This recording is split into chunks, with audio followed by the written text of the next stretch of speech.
Get ready for an exhilarating journey with Insight into Insight, all things society. Brought to you by Intelligent Office, Nashville Downtown, the virtual office revolutionizing business success. I'm your host, Lord Danavan Hilton, International Business Advisor and co-mastermind of Hilton Elite Marketing Agency, a growing sales and marketing consulting firm promoting brands in urban areas of the United States to increase their customer base and community presence. Join me as we dive into the world of influential business moguls, civic leaders, and community icons. Get your pens and papers ready as we explore the juiciest, most sensitive topics that ignite curiosity and fuel ambition. It's time for you to position yourself for unparalleled success. Don't miss the incredible opportunities at Intelligent Office, Nashville Downtown, your key to flexible workspaces and virtual business support. Reach out today at 615-928-1900 or visit 315 Dedrick Street, Suite 1550, Nashville, Tennessee 37238. Together, we're shaping a bold, dynamic future. Let's uncover the issues and empower success. Now, it's time for Insight into Insight, all things societal. Let's get started. All right, so we have I'm excited about this conversation. Traditionally, we have, of course, the community leaders that I know and that I work with, the business and civic/government leaders, and every now and then, I'm just very fortunate to meet people that I may not have thought of or didn't initially come across that not only stimulates my mind to think and to get better, but to the point of this podcast is designed to stimulate your mind as well and introduce you to new perspectives, because we all should always be growing, learning, and getting better in who we are and what we're doing. And so today I'm excited to introduce my good friend, Spencer Ricker, and he has a great story, young professional, emerging leader, and I really wanted him to join the show because I want Spencer to be able to connect with the younger crowd. And even though the younger crowd does listen and may follow my work, there are young professionals that are younger than me that I hang around and try to stay around so that I can always get better. Because if you're a true student of life, age is nothing but a number. And those that are sharp are sharp. And if you happen to cross their path, you want to take advantage of those opportunities. And so I had a chance to connect with Spencer, kicked it off well. His mind is sharp, and he has a great story. And I just wanted to make sure that Spencer's story is able to help inspire and motivate you to be all you can be. Spencer, thank you so much for joining me on Insight into Insight, all things societal. Welcome to the show, my friend. Thanks for having me, man. How are you feeling about this podcast, this opportunity, if you don't mind me asking? Having an opportunity like this is actually really huge for me because most of the life struggles that I've gone through, I've never actually spoken out on it before in front of anybody. So this will be the first time anybody's going to hear, the story of Spencer Ricker. And it's funny because you say spoken out. You never really spoken out about the challenges, that's why I'm so excited, because if anyone thinks respectfully that you go through life and you're not going to experience challenges, or you think it's the end of the world respectfully if you are going through a challenge, then you are sadly mistaken. And that's why I wanted to bring Spencer on this show, because what really attracted me to Spencer was the fact that he spoke out about his life challenges. Spence, if you don't mind me asking, Spencer, how do you and I originally connect? Occasionally we just run into each other at a store, mm-hmm. and eventually we just clicked and we just started talking, and eventually one thing led to another, and I felt comfortable enough to just start talking about my challenges, and then, it kind of built from there. Well said. And when we started talking and us not really knowing each other's background, you started talking, I just knew you were sharp, and that's one thing I'm fortunate to have, respectfully, to maybe someone may not, but I'm just always been aware of those that really are movers and shakers. And that doesn't necessarily mean you have this money or you're at this particular place. It's your mindset. And it's the perseverance. And when I heard you speak, I was inspired. And I know a lot of people say, well, Danavan, whatever you're experiencing, I want to experience so I can get better. So I had to bring you onto the show. And what inspired me the most was the fact that you spoke out about your challenges as we were talking and having a light conversation. And at first I was taken back by it because I feel like that was a form of strength, because I don't know if I could have done that. And when I finished talking with you that day, I said to myself, I have to start speaking out about my challenges as well, because for me, that's what connected me to you and resonated with me to really respect your walk. And so you taught me that when we left that day, like seriously. And I'm in public relations and marketing, but I have this certain, I want to say image that I want to uphold, but I'll say image. But at the end of the day, that's not what connects people. That's not what inspires people, what you want people to think. Really, it's more so who you are, your story, and how you were able to overcome your challenges. And that's literally how I was inspired to follow your work, Spencer, seriously. And so, again, I'm just excited that you're open to talking about some of your challenges and, you know, your learning lessons, if you don't mind. So I'm just very excited. And so first and foremost then, Spence, before we get started, who is Spencer Ricker? Where is he from? If you don't mind me asking, what is your current age and your background? My name's Spencer Ricker. I'm 24 years old. I'm from Wolf Point, Montana, a reservation. And my origin, well, it stems from an unstable household, let's say.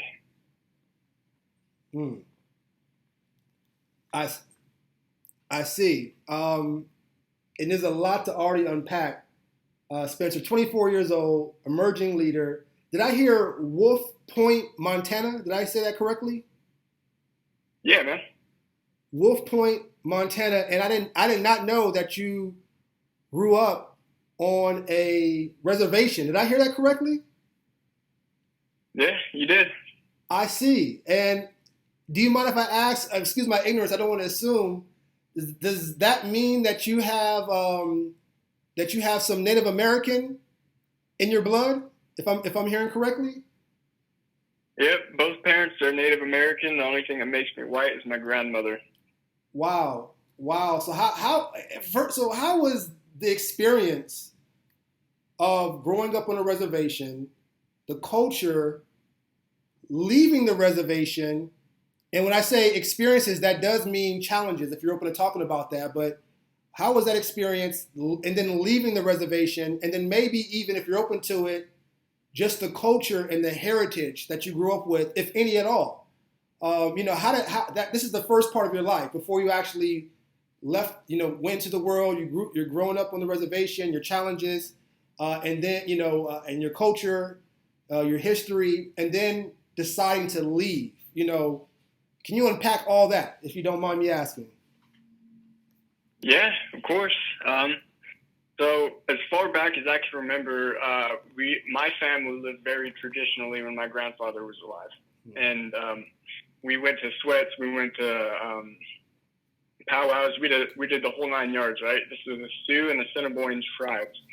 But it's not like, what you'd see in the movie, everybody's half dressed naked and living in teepees. No, it's just reservation housing and, just the bare minimum standard of living, like poor, like poverty type stuff, right? And it was not a good sight to see, in my opinion, from the transition from leaving a place like that to where I'm actually at now. To go more in depth than that, you could literally walk corner to corner inside of that small town. That's how big it was. And growing up, after my grandpa died when I was around 7 years old, mom and dad, it went downhill from there. Mom started doing drugs, drinking, and dad was doing drugs and was getting physically abusive, verbally abusive, and then mom followed along with that.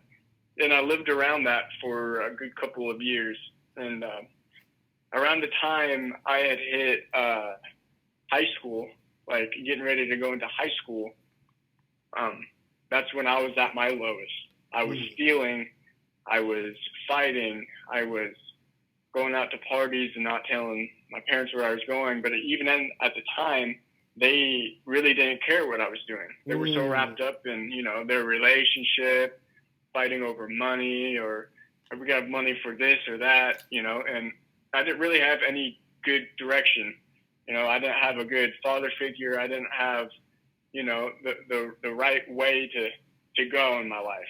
But the opportunity actually arose one day when my mother had left the reservation and went to Alaska for about 2 weeks with her younger brother, my Uncle Marcus. Mm-hmm. And he was doing extremely well for himself. He was a successful entrepreneur. He was super rich, and he's super Christian, and he had his life together. And when my mom had made it back, she gave me, my siblings, and my dad a decision and said, hey, you can come with me. We're going to go live with your Uncle Marcus, or you can stay here and live how you're living. And I decided, hey, I want to see what else is out there. I took that step. I was scared. I was nervous. I didn't really know what to expect, but I went for it. So I went, and we flew up to Alaska, but my dad decided to stay along with my older brother and my older sister.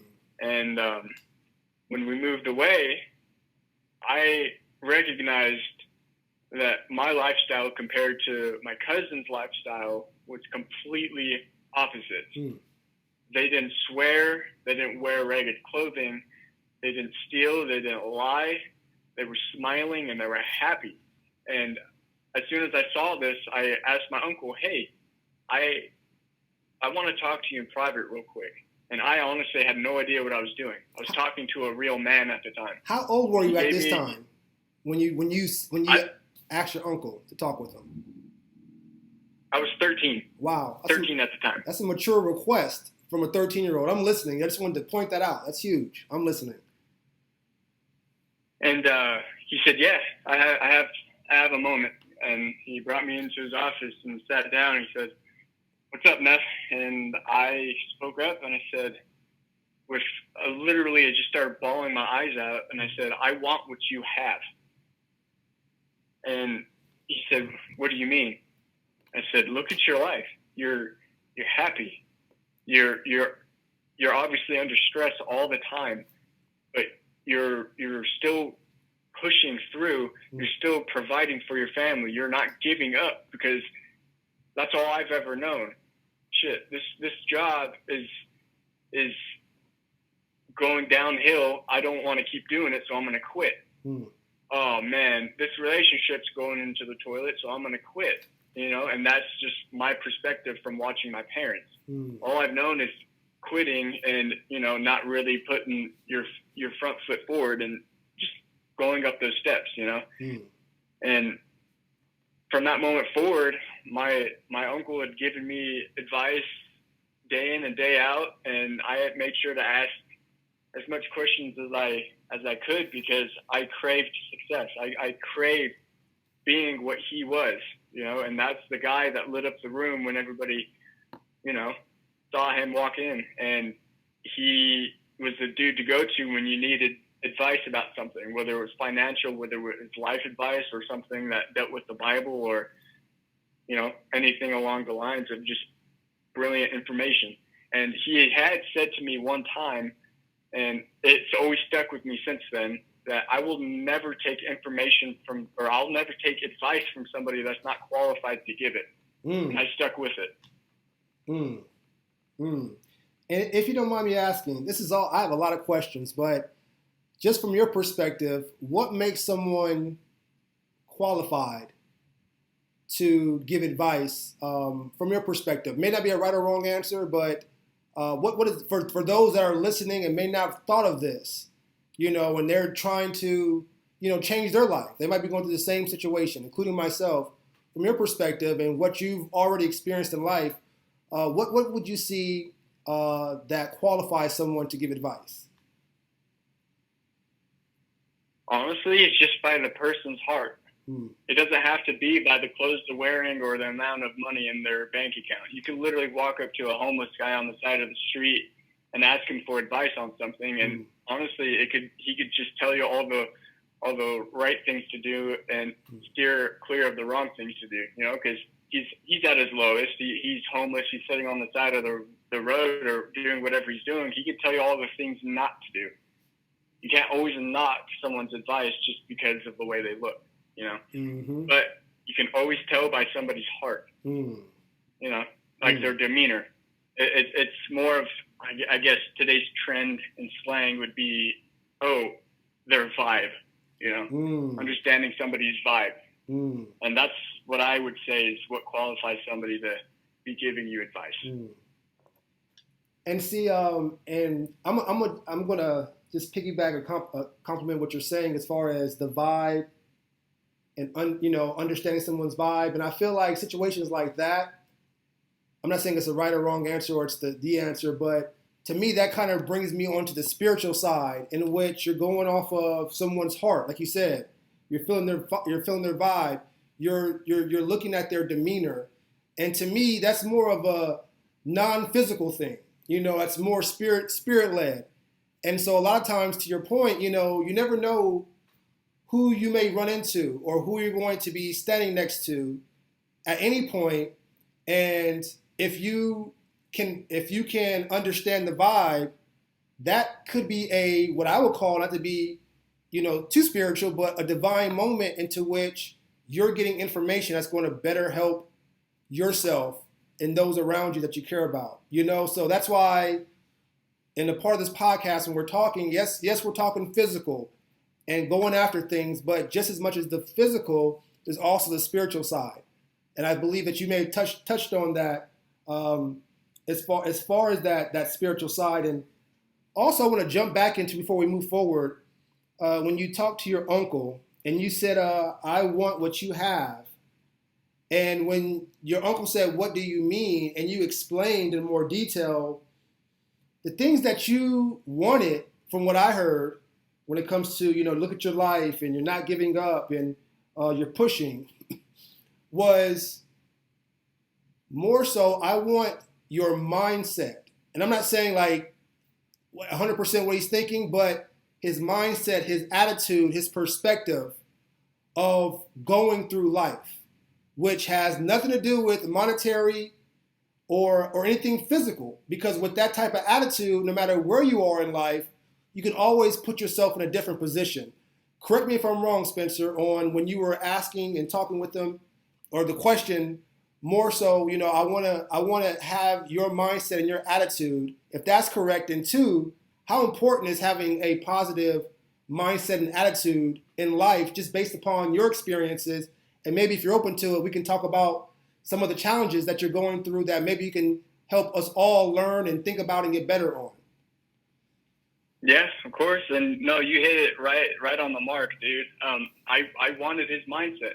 You know, obviously, everybody wants a good looking bank account. Everybody wants a beautiful family. Everybody wants that nice house and that nice car or whatever. But when it comes down to it, is I want that mindset, because who knows how far that will bring you.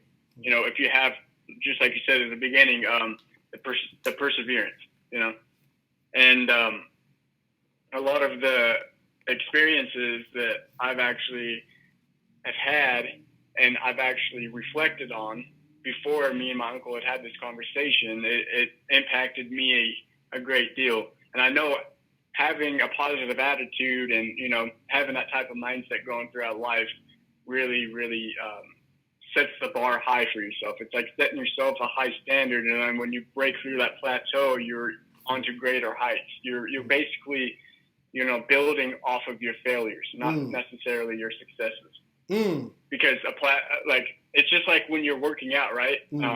Eventually, you're not going to be able to get past benching 220 pounds because, oh man, I'm here. I can't get any stronger than this. Well, you got to break through that plateau. That's your failure right there. You can't move forward until you break through it. And that's another stepping stone. But Yeah.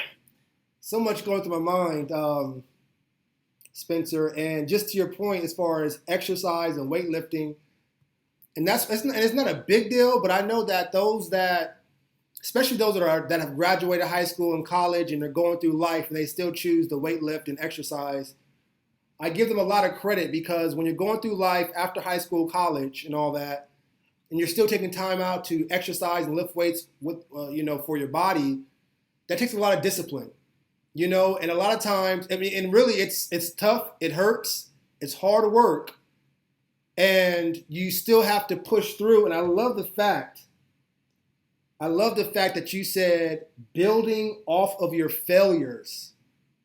And I really don't want to dismiss that, because a lot of people, and correct me if I'm wrong, Spencer, may say I failed and I give up. And they may have a right, because they failed. They tried and they didn't reach whatever goal they set for themselves. So they feel they failed. Yeah, actually you're right. Just recently, I've been going through like some of the biggest struggles I've actually hit within like the past 3 years. Like, yeah, I thought my childhood was bad, but just recently it's been extremely bad for me. But I have actually been reading a lot of different books, whether it's philosophy or personal growth. And one of the books I actually read was called The Art of Not Giving a Fuck. Pardon my language. No worries. And what this man says in there is there is a philosopher by the name of Alan Mack, and he states his theory that's called the backwards law. And what that means is, instead of looking at everything in a positive outcome and expecting the positive, switch it around. If you look at everything in a negative way, it eventually ends up in success, which is odd, because usually the people that really enjoy their job are working twice as hard as somebody that doesn't want it. And, they end up failing 9 times out of 10 because they're thinking too hard into it. They're giving too many fucks, in his words, pretty much. And people that don't give too many of those end up being the succeeders, which is weird, but it makes sense. Very weird, but definitely makes sense. And I want us all as listeners to grasp this information. Check out the book. We'll see if we can get a link on the books, on this podcast, but check out the book. And really, it sounds weird, but Spencer, this is why I want him on the show, is hitting the nail on the head. I love the fact, and as I'm listening to you, Spencer, I don't want to jump too much around, but it's a point to this. With what you're learning, to include reading books, philosophy, and personal growth at the minimum. So you got that aspect that you're pouring into, but also you have a life that you lived prior to meeting or really connecting with your uncle. And so when it comes to the mindset and having a positive mindset, does that really end up being based upon a support system? Or does a support system even matter? Or should an individual just kind of be their own support system?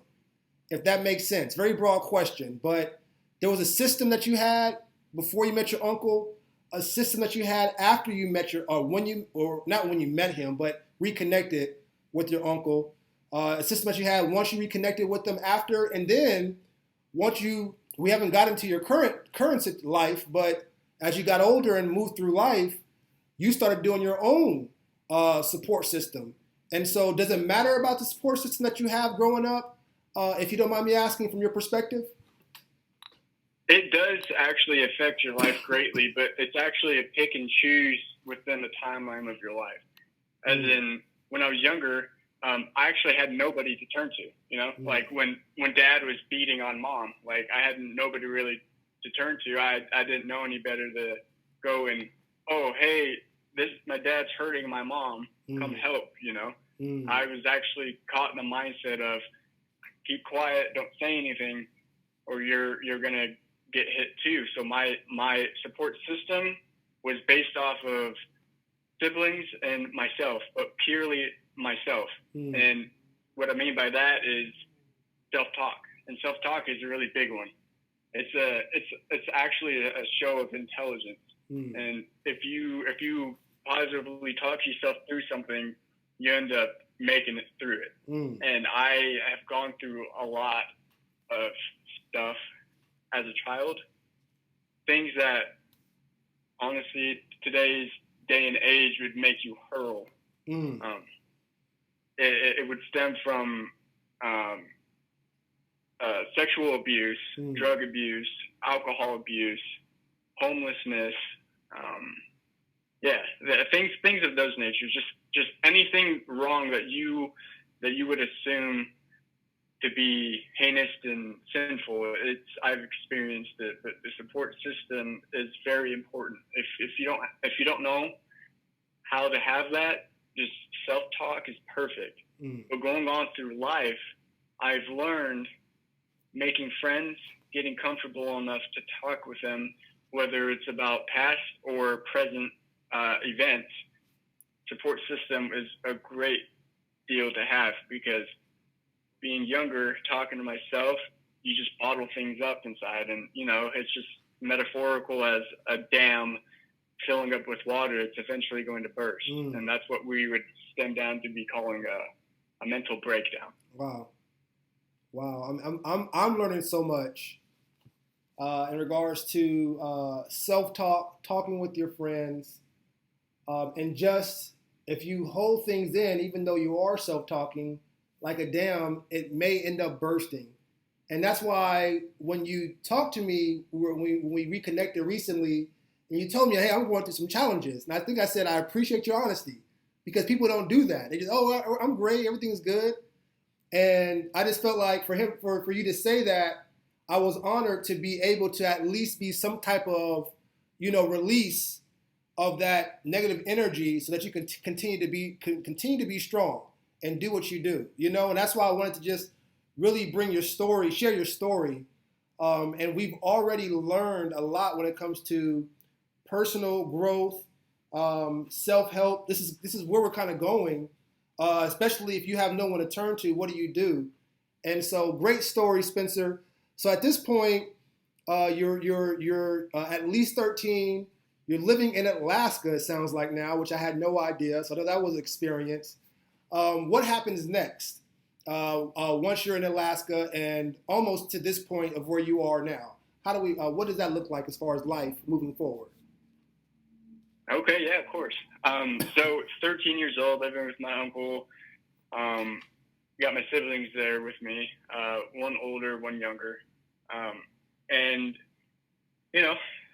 family brings drama, and drama causes issues, which is in turn chaos or whatever. But eventually, my uncle actually ended up getting a divorce with his wife. And now I got to watch firsthand a dude that looked like to have everything in his life together shattered and thrown apart. And his first reaction was to leave me, my mom, my brother, and my younger sister in Alaska and move down to Washington State with my cousins. And we were there and had to figure out ways to live once again. And then this is when my grandmother ended up moving up there with us, and we lived like that for a while. Mom was busting her ass to pay bills. Older brother was around that age to get a job and start working, and I was in school, and so was my younger sister. And then I had to watch, for the first time in my life, something extremely scary, even more terrifying than watching what I did when I was even younger. I was almost watching my mother die right in front of me. And this is gonna hit everybody probably in a sensitive spot, or probably it's gonna be tough to hear, but my mom ended up having grand mal seizures, right? And she had almost passed away in front of me at one moment, and that really made me understand the value of life, and made me learn lessons on what you do to people and how it affects them around you. And come to find out, the reason why my mother was having seizures like that and having so many issues was because of the scar scarring and scar tissue inside of her brain from my dad beating her. Wow. Yep. Wow. Wow. And then I think that was the first moment where I actually felt, I guess what a guy would say is the first protective instinct in a male that you would feel that was like real. And I felt the urge to be better than what I am witnessing, what I'm experiencing in those moments. Yeah, I went and cried in my room, and my grandma tried to console me, and all I wanted to say was, I'll never be like him. I will be better, and I will help others if I were to ever see or witness that. And yeah, we ended up moving down to Washington with my uncle again when he started eventually getting back together again. I see. Wow. I mean, what an experience of life growing up. And when you said that to yourself, that you will be better, and here you are today, mentally at least, in your heart, in your attitude, do you feel like you are becoming better? And if so, what does that look like? And also, please continue on with your journey once you made it to Washington as well. So actually, like 2 questions at least.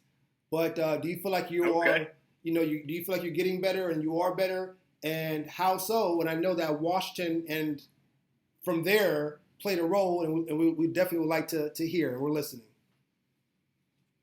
I feel like I'm really, really doing better, and I've actually noticed a maturity growth in myself. Yeah, I would say yes, I'm doing way better. Are you still stealing, fighting, and all that good stuff? Oh no, man! I actually swore off all that type of stuff. Wow. I don't. The last time I've ever really stole anything was actually probably back in Wolf Point, like way back when. Okay. After I moved to Alaska to witness that life, it left me and it never came back. Wow. So there are systems that one may experience, and it's either going to help elevate you, or it may cause challenges into which you have to obviously persevere through. But there's 2 different systems at the minimum. We're definitely listening, and so you're in Washington, reconnected with Uncle. We're listening. All right. Yeah, we make it to Port Orchard, Washington. Actually, scratch that, Gig Harbor, Washington. And the house that we're living in is literally right on the water. And nice. My uncle had built his finances up pretty well again, and we're living the lavish life again.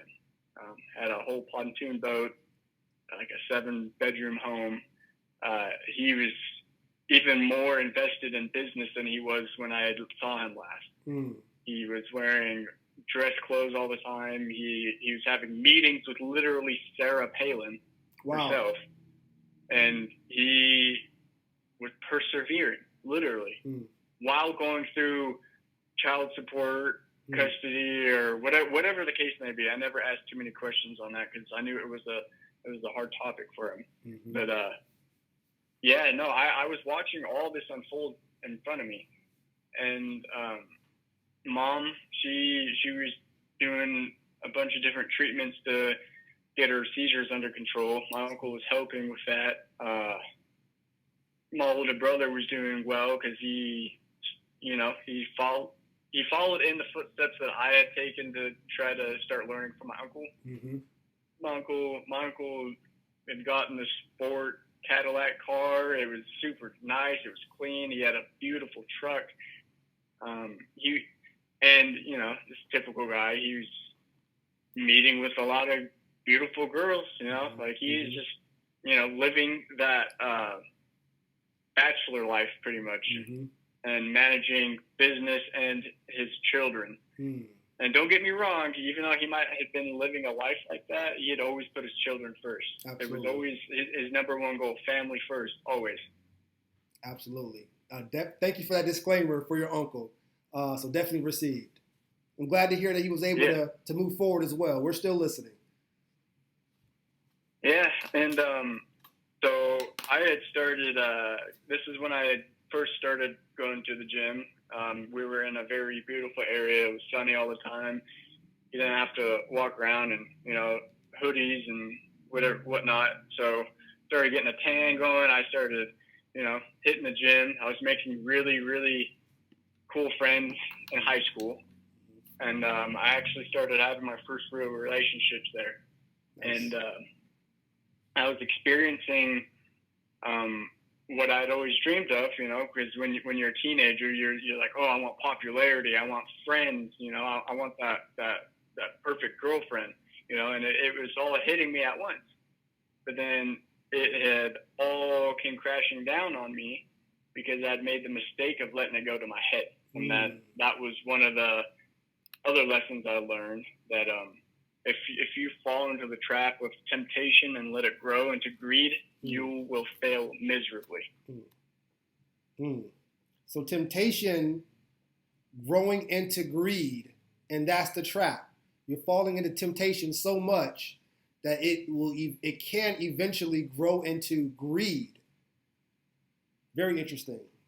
Definitely. Yep. We're listening. We're listening.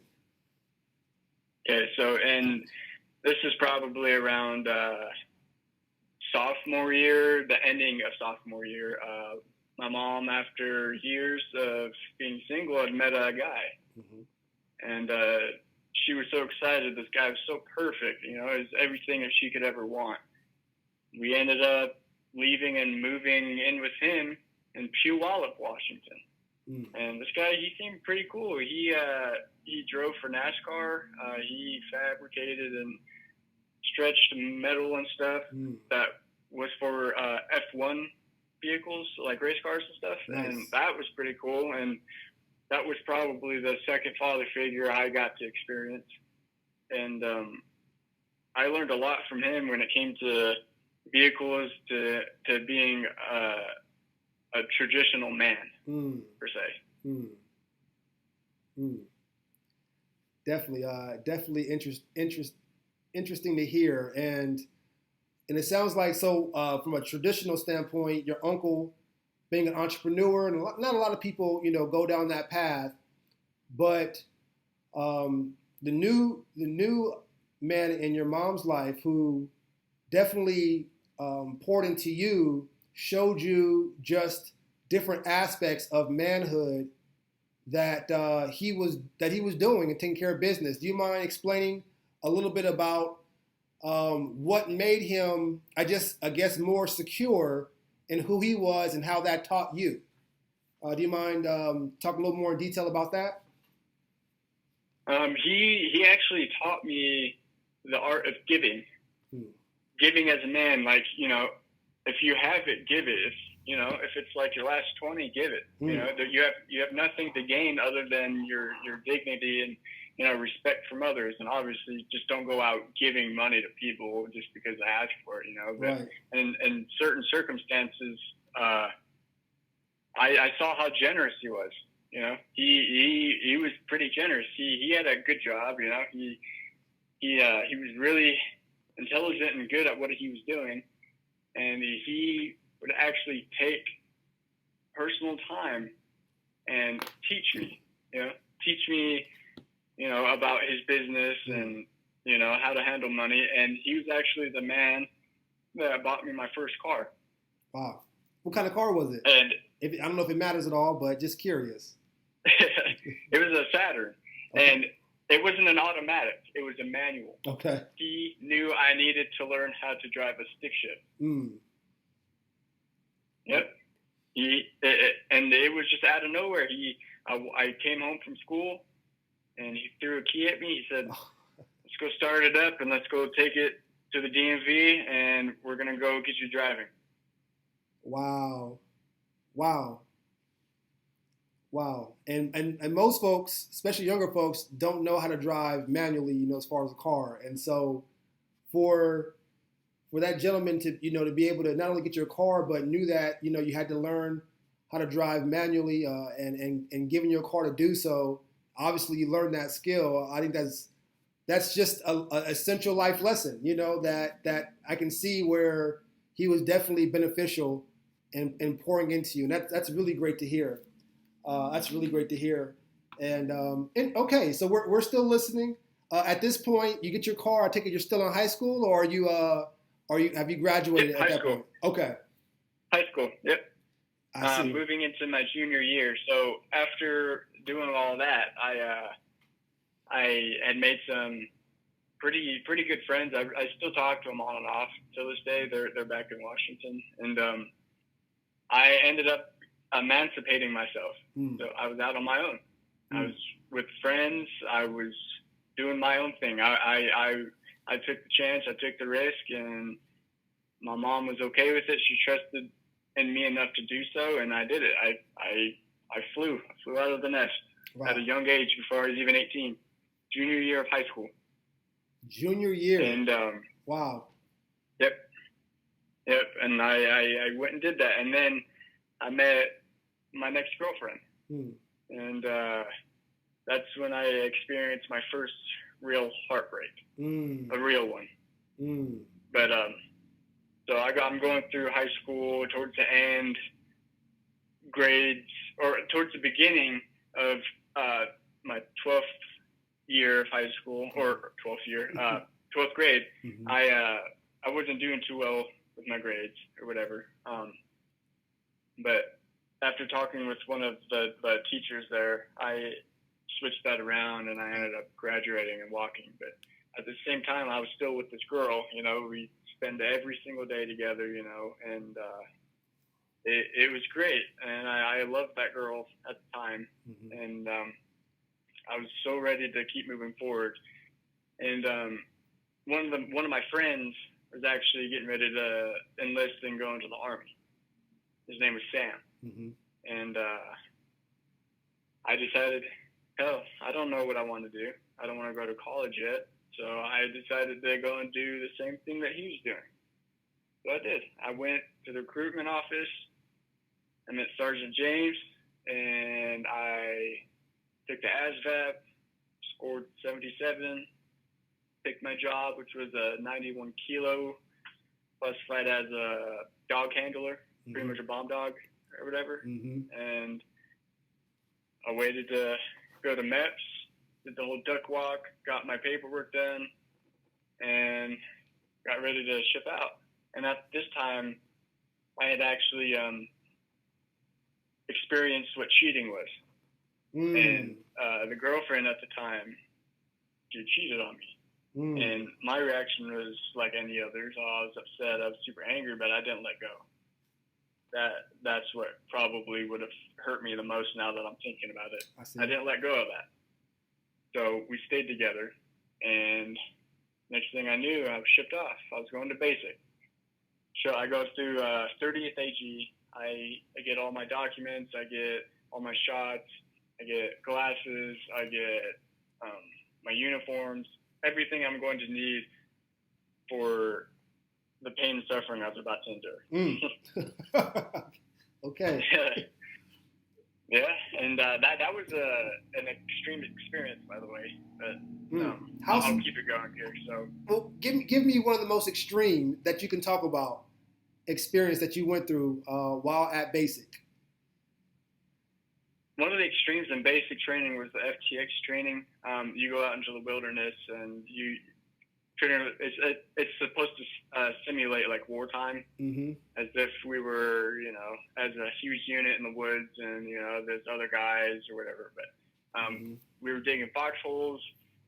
But the time that we went, we had shitty luck, and I cannot even begin to tell you how shitty it was. It was negative 20 degrees outside, and it's pouring rain. We were lucky enough that we had dug our foxholes and had everything set up just in time. And our drill sergeants had come down and said, hey, we can't do much of the training right now. You fuckers just survive right now. That's all you got to worry about. And they left us down there.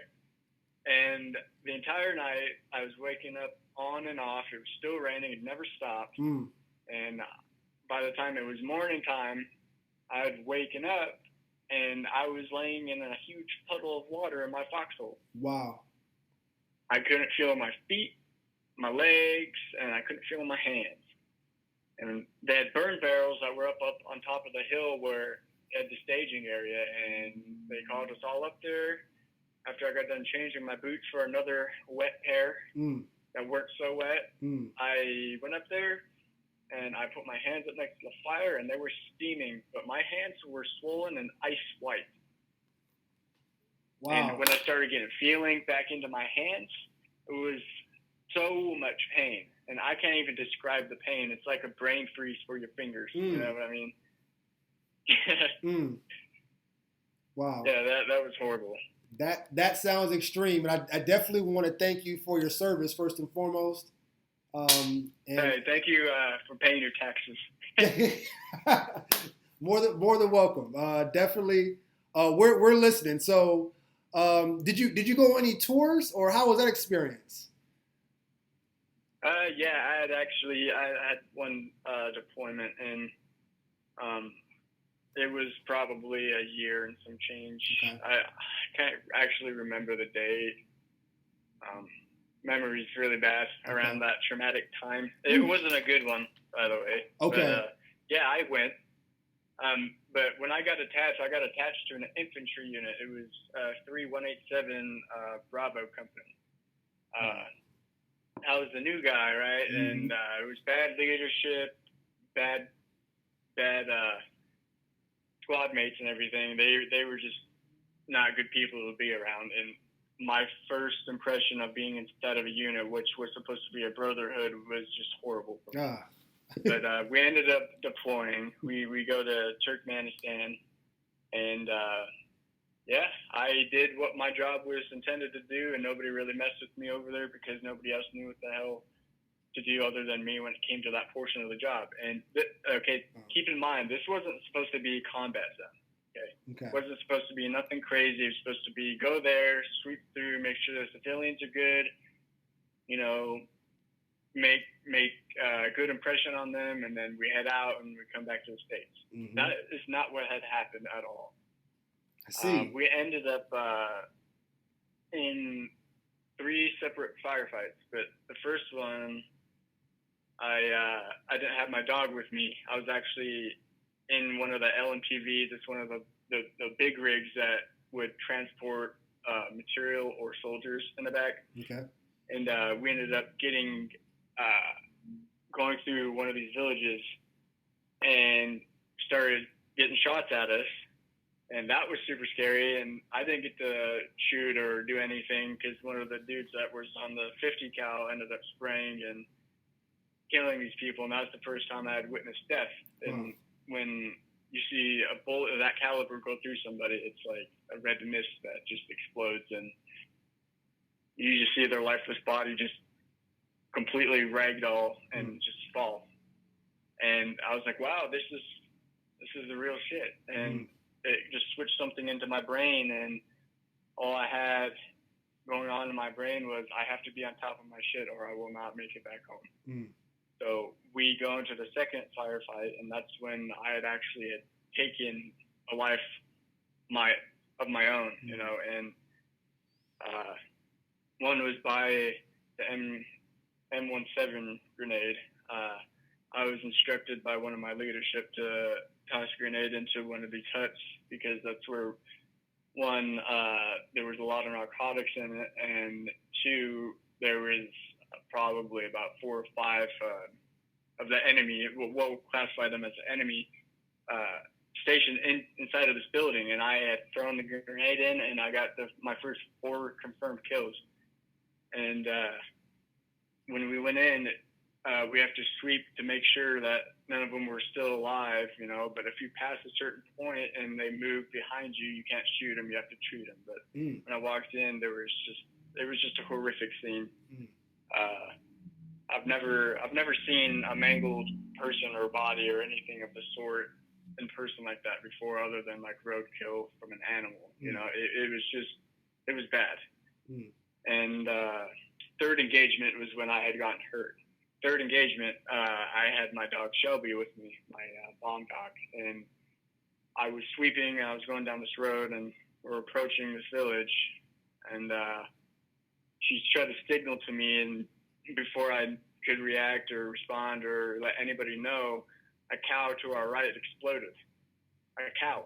And it made me fly to the side. My dog, she didn't make it from that, but I was able to get up, and then another bomb blew up, and it flipped one of the MTVs with the guys in it, and I ended up, I don't know how I was able to do it, but I was able to get up and go back and start returning fire, and at the same time trying to treat one of my buddies that I was in basic with, actually.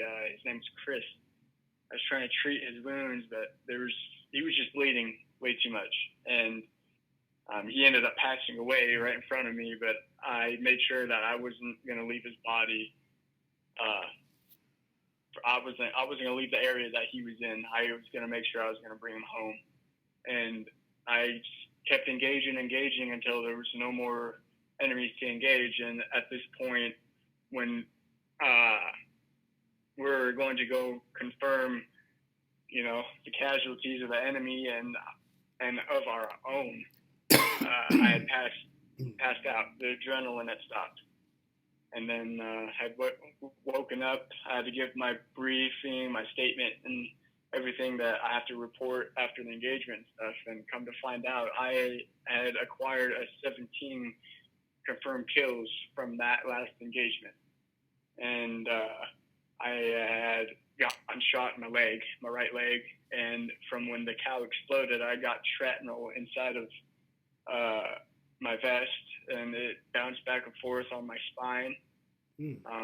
I'm deaf in my left ear, and by the way, when I'd woken up, 3 months had passed. I was in a coma. Wow. Come to find out, the injuries that had surpassed was traumatic brain injury, and a lot of my organs and stuff were rattled. And I was just lucky enough that I was just far away that it didn't, leave an internal damage. And, obviously I wouldn't be talking here today, but I had actually gotten hurt pretty bad. And yeah, that's the story of my first deployment and last deployment. And we got shipped back into the States or whatever, and I was trying to recover. I was trying to, get back into it. I was like, at this point, I might as well just keep going. And I don't know why, but I tried, and it was taking me too long to recover, so they had decided that they didn't want me in the Army anymore, so they med-boarded me.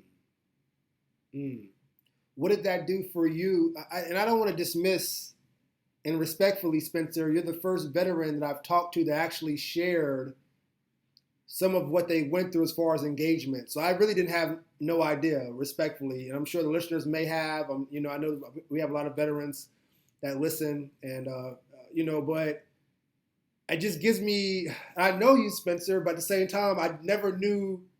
I'm listening to your just upbringing, and then to the point of military engagement, and just having to go through all that. I just have a deeper appreciation for you. I don't know how else to explain.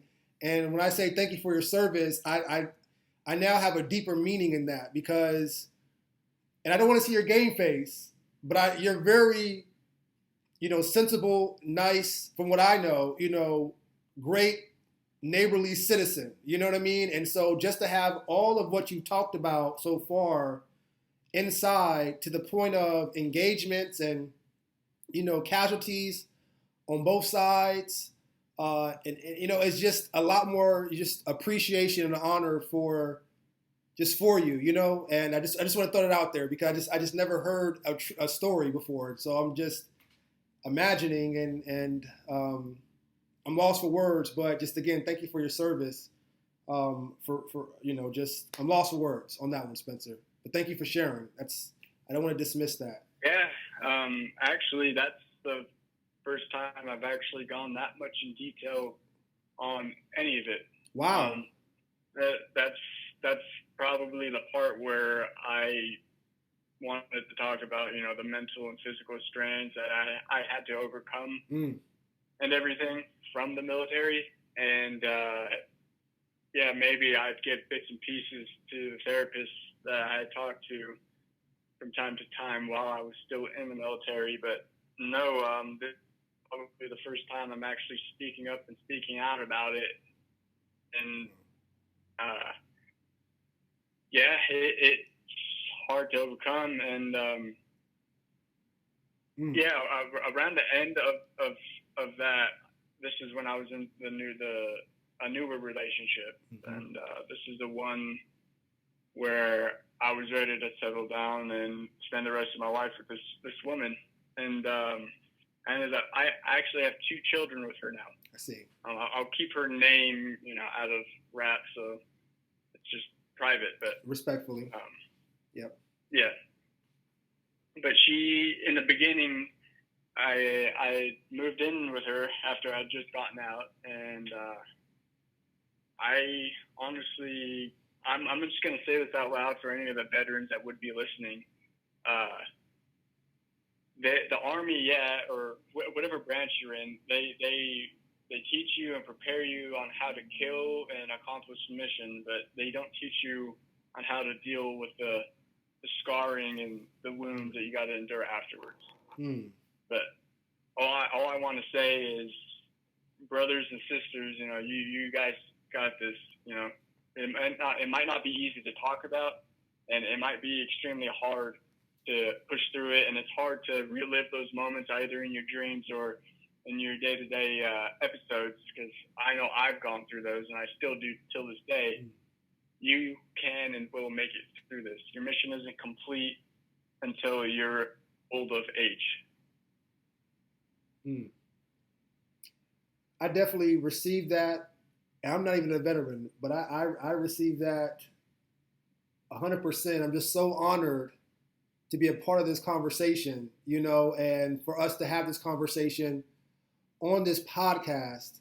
And I really want everyone, especially the civilians or non-military, to just really dig deep, listen to this podcast a few times, because this is probably one of the first podcast interviews that we had that talks specifically on perseverance, improving yourself, staying positive, having a positive mindset. We usually talk about some type of community activity, some government agency or elected official, real estate development project, some business, something, employer related.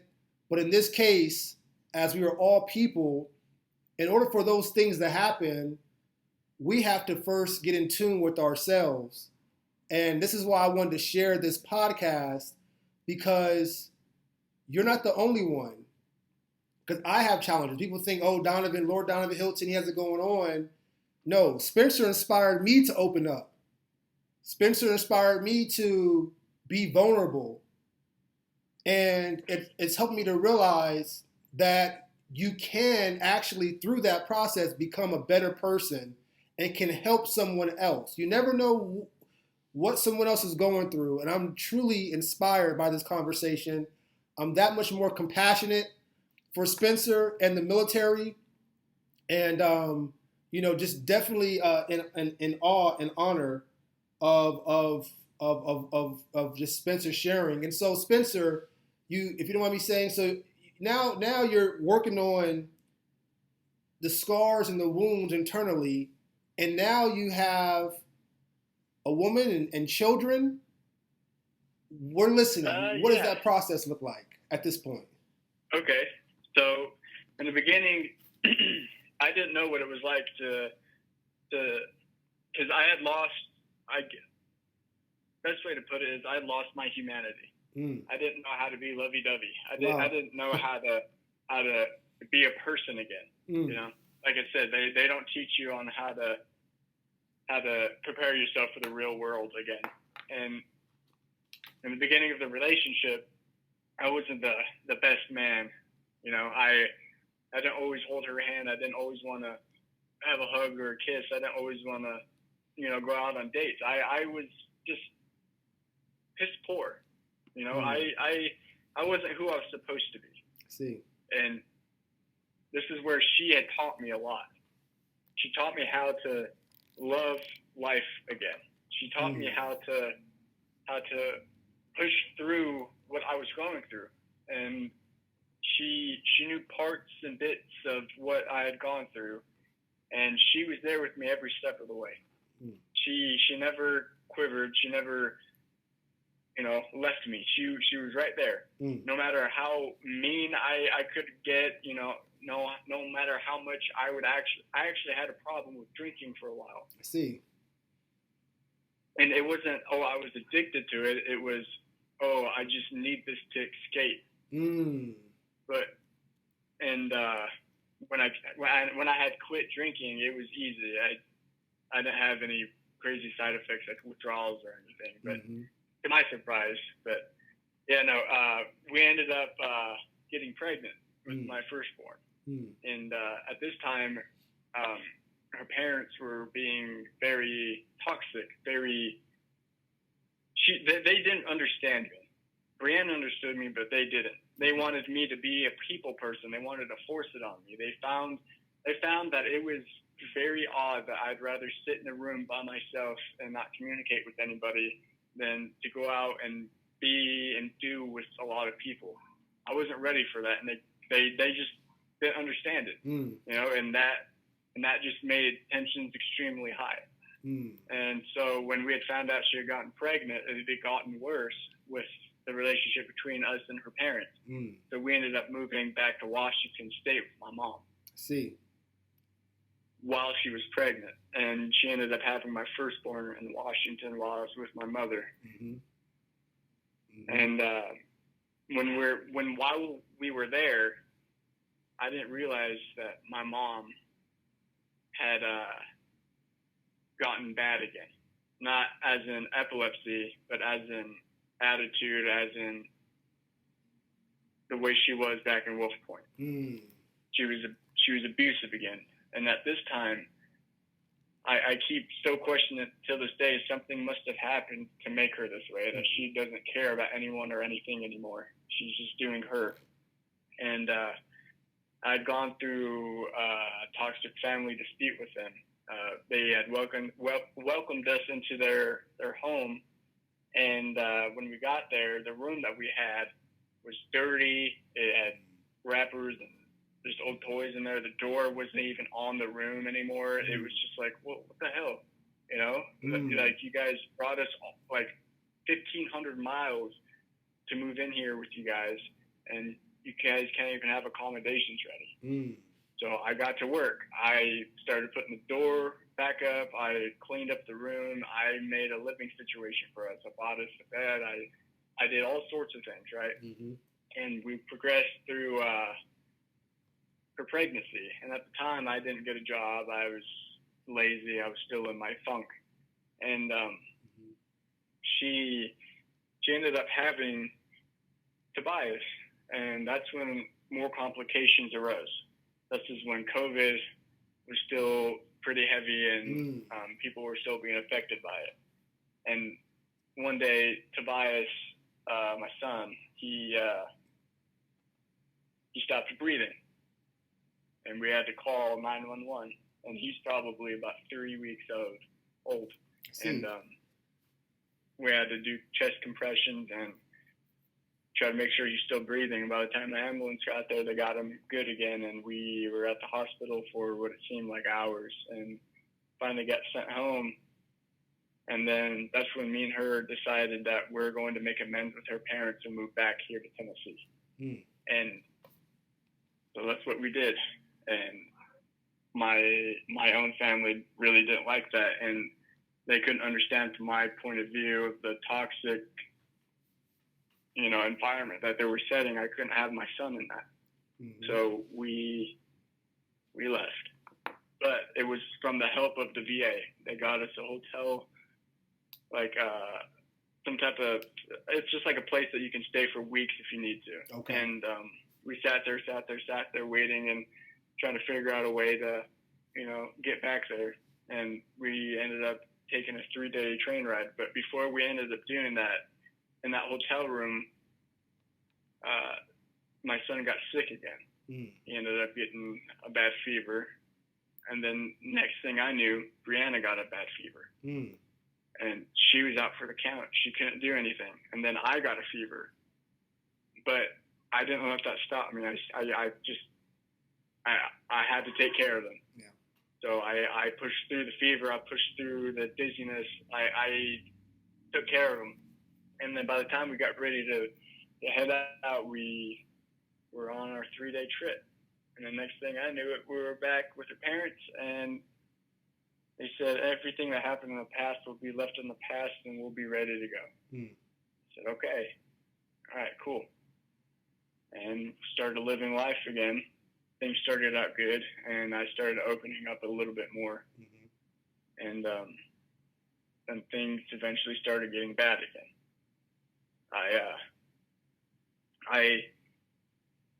I started getting angry with her. I started getting lazy again, and then it arose again, and I got better.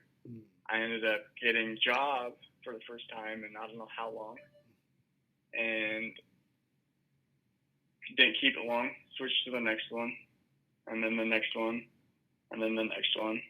And within a year's time, Brianna was pregnant again with my second son. So she's going through her second pregnancy, and her family's all ooh and ah over it, and we're getting prepared, and yay, my second son's born. And we ended up living in her parents' it's like a second level. So like this house, it has 2 levels. It's like a top house and then a bottom house. Okay. They were going to give us the bottom house because then we had 2 kids, and it's just us 2, and we were just gonna live just together, pretty much, right? Okay.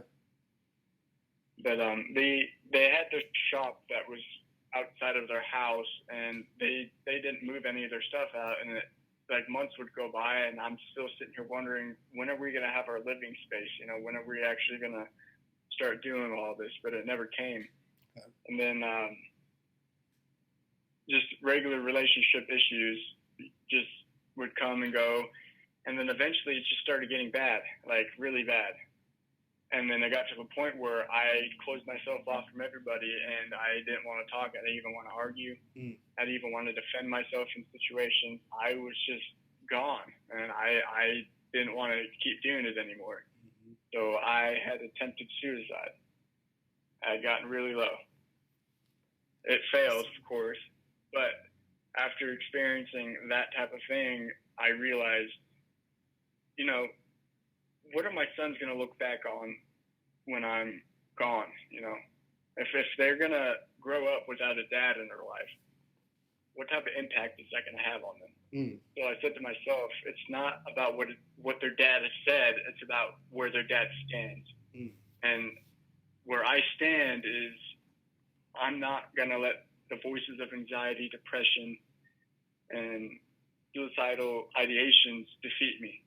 I'm not going to let all my past traumas and negative experiences define who I am. Because pain doesn't define you. It never will. And I am not my pain. But I will experience the pain. I will understand it. And that's when I started to learn, hey, I've never tried this approach. Instead of, you know, complaining about it or suppressing it, how about I try to understand it and why it's affecting me the way it is. And that's when things started going uphill for me mentally, but the relationship was still not in good standing. And when I decided, hey, I want to get ready to become a police officer, I got a little job here or there, and that's where I ended up meeting you there, Mr. Danavan. And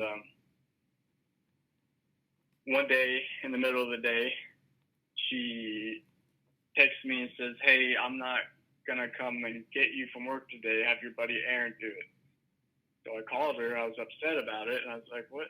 Why? Are you kicking me out and breaking up with me or something? Being sarcastic, but she was serious, and she said yes. She said yes.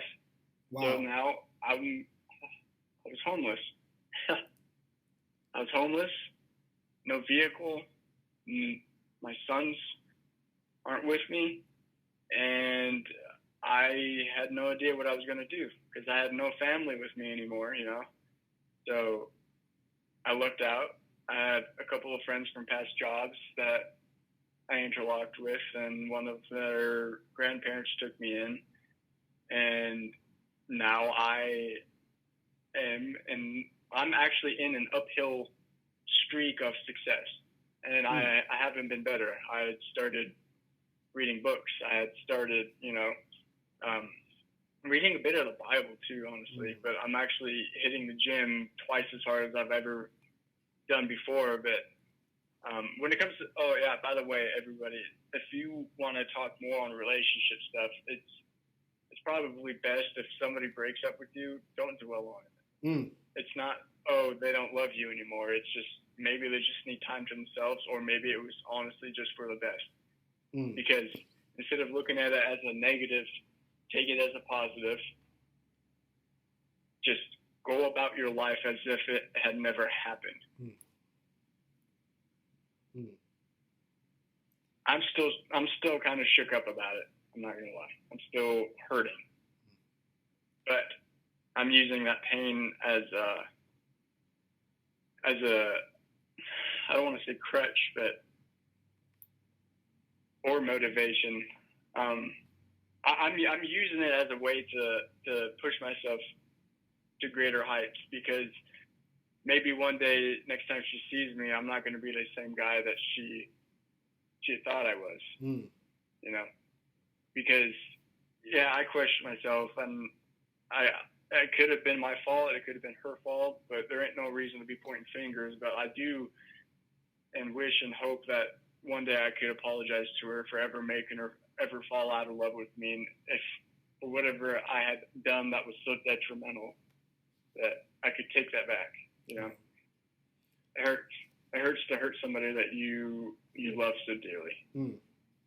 No, 100% received, and we stand in agreement on that day, and you two having a chance to talk it out, and also just your example of who you are, like you said, and what you've worked on, for that to really move you both in the right direction together. I mean, maybe not necessarily as a relationship, I hope, but if not, where you're working together to support Tobias. And I'm so sorry, the name of your youngest son?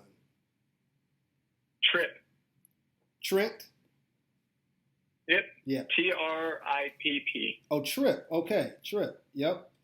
And we definitely stand in agreement on the two of you working it out and being able to at least talk. Obviously, we want a family and a household, but that's what we're going to stand in agreement for. But either way, just the two of you just working together for Tobias and Trip, and just listening to your story. I mean, you've had challenges all your life, respectfully. We all have. That's the point of the podcast or this interview. We all have. Some have been more extreme than others, but through those challenges, let me see if I can find some of these notes. Through those challenges, hold on one second. There was a note that caught my attention, if I can find it.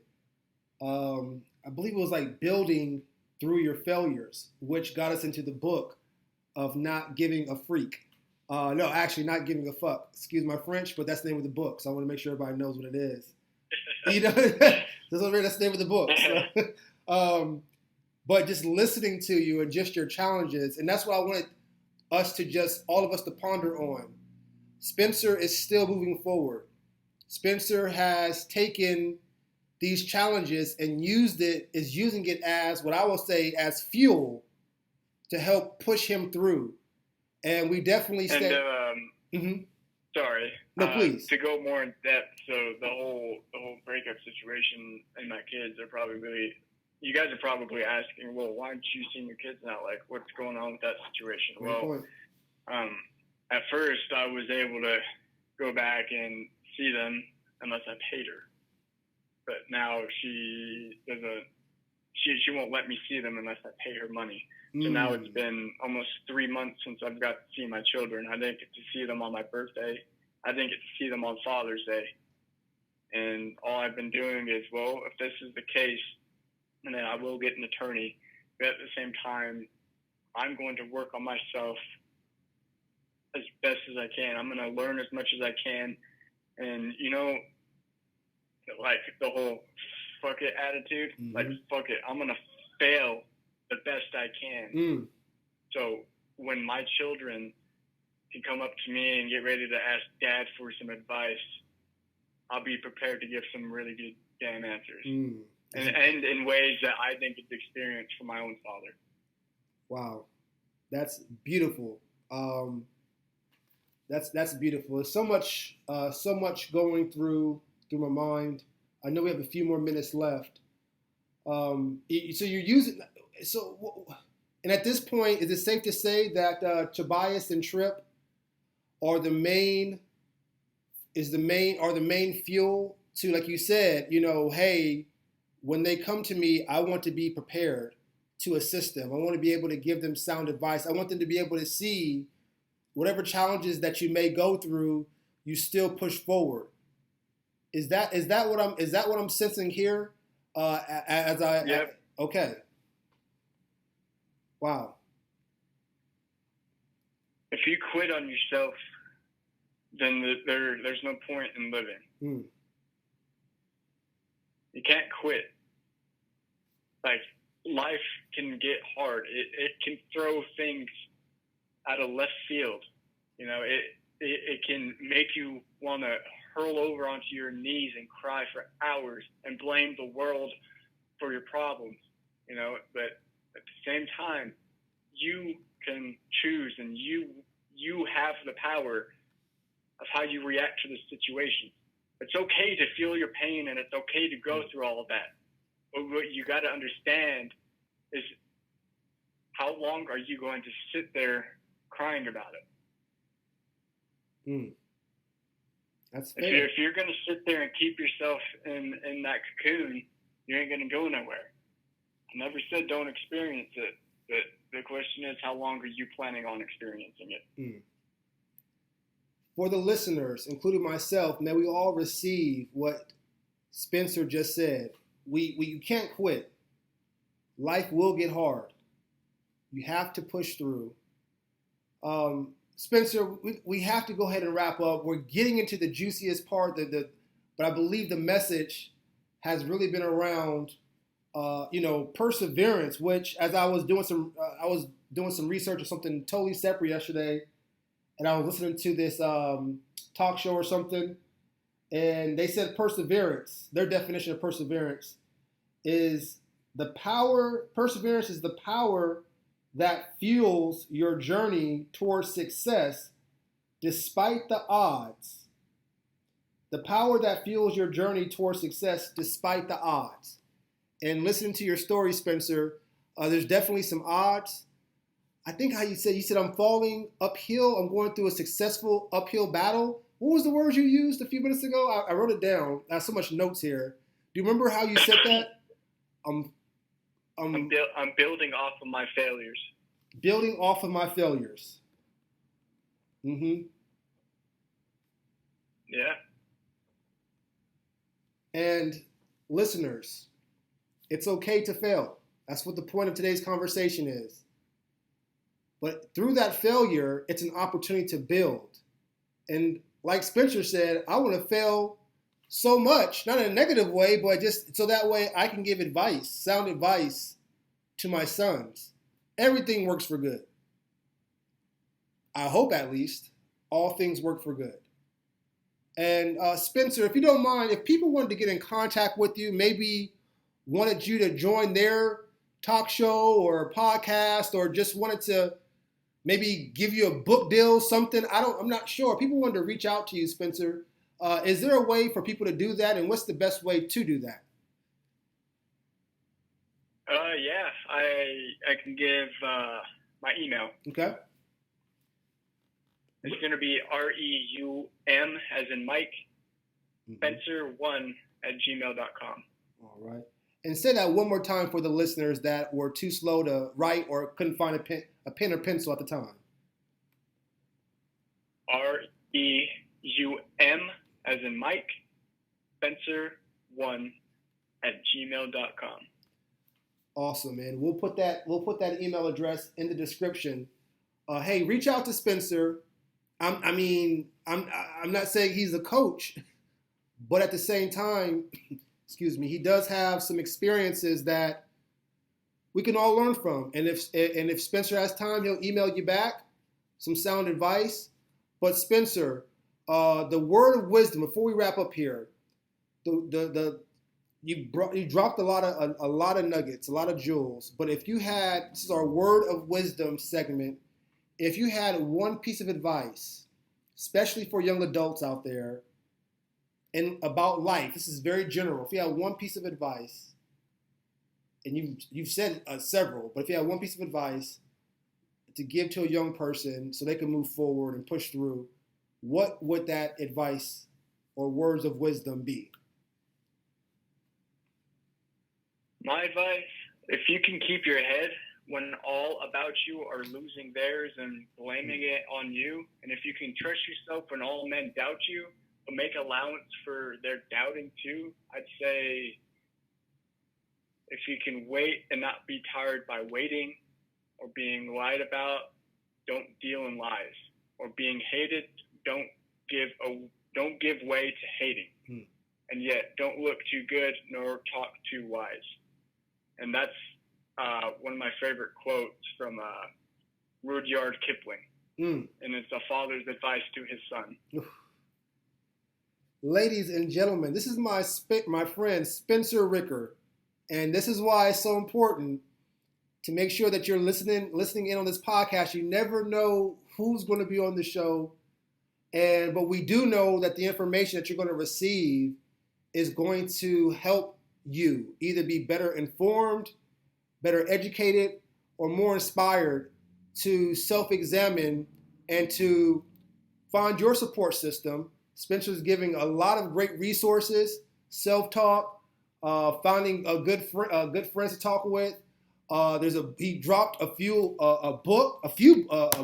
one book and two different quotes from philosophers. The first one, this is my notes here, but the first person, first name was Alan.